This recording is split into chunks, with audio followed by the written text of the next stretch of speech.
Hello नमस्ते सबैजनालाई। आज चाहिँ अब G2 टेस्ट दिन जान लागेको मेरो साथीहरूसँग होइन। सो मेरो लेफ्टमा हुनुहुन्छ हाम्रो आदित्य पहाडी दोस्त अनि हाम्रो राइटमा हुनुहुन्छ हाम्रो सबिन दोस्त। सो हामी तिनजनाको चाहिँ एक दिनमै डेट बुक गरेको थियौँ। सो हामी तिनजना अब सँगै जानेछौँ अनि हाम्रो टेस्ट चाहिँ पिटरबर्गमा छ। सो त्यही अहिले चाहिँ अब पिटरबर्ग पुग्न अलमोस्ट 1 घन्टा जति लाग्छ। सबै रेडी भइसकेछ। अलमोस्ट 2 हप्तादेखि हामीले अब लास्ट भिडियो हेर्नुभएको छ भने चाहिँ होइन यस्तो प्र्याक्टिसहरू गरेर आएको छौँ, सबै गरेर आएको छौँ। अब हेरौँ होपफुल्ली आज सबै पास भइन्छ होला तिनैजना। सो दिन चाहिँ एकदमै ब्राइट र राम्रो थियो होइन, जहाँ पनि हरियाली राम्रो थियो होइन, जान पनि मजा आइरहेको थियो।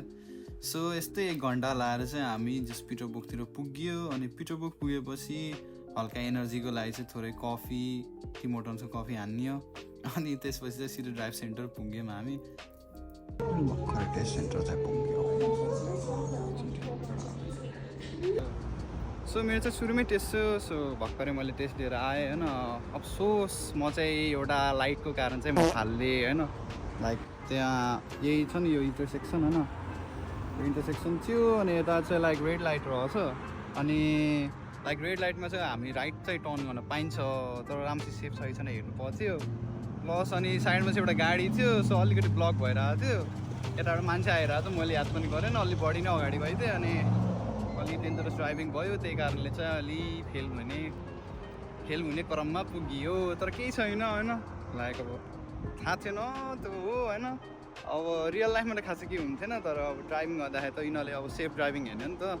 जति नै राम्रो चलाए पनि अब यिनीहरूको लागि त हामी लाइक अहिलेसम्मको बिगिनर हो, चलाएकै छैन त्यस्तो सोचिरहेको हुन्छ नि त।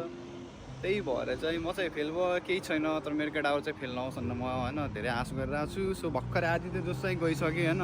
अब म कुर्दै हो, साथी अब कटाबाट आउँछ भनेर होइन। आयो पास होस् ल, यस्तो पास होस् त छ है, पास होस् त छ भित्र जा भने है। ल है ल है, न त फेल भएपछि त्यो भन्छ उहाँ ल पास ल ओपी आदित्य ल है ल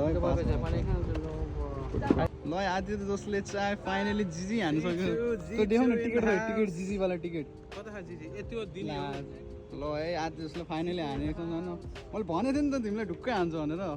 म चाहिँ अलिकति ओभर कन्फिडेन्स भएर चाहिँ आफैलाई खुल्टाइदिएँ त केही छैन होइन। केटाहरूको भइहाल्यो नि। भयो ल अब आदित्य जसले मलाई गाडीमा तुलन हान्नु त ठिकै छ क्या। यो चाहिँ मेरो खास प्लान थियो कि केटा होइन ठ्याक्क आफ्नो जित्नु नभएपछि झन् केटाले गाडी किन्छन् अनि केटाको गाडीमा तुल्न पाइयो नि त होइन। सेभिङ है अन्त त्यो चाहिँ सबिन जसको पारि है त लाइसेन्स ड्राइभर आइसकेको छ। ल है ल है ल है ल है ल है कट्यो भने त सबिन दोस् कट्यो कि नै। सो आज चाहिँ सोचेको जस्तो दिन चाहिँ अलि भएन होइन। जस हामी तिनजना आउने तिनजना पास भएर खुसी खुसी फर्किने भन्ने हल्का प्लान चाहिँ अलि भएन होइन। तर ठिकै छ होइन, झन्नै मेरो केटाहरू चाहिँ पास भयो होइन। सो आजको दिन चाहिँ उर्थित नै भयो मेरो लागि चाहिँ होइन। त्यस नयाँ कुरा सिकेँ त्यो भयो। अब नेक्स्ट टाइम सजिलो हुने हो नि त मलाई पनि।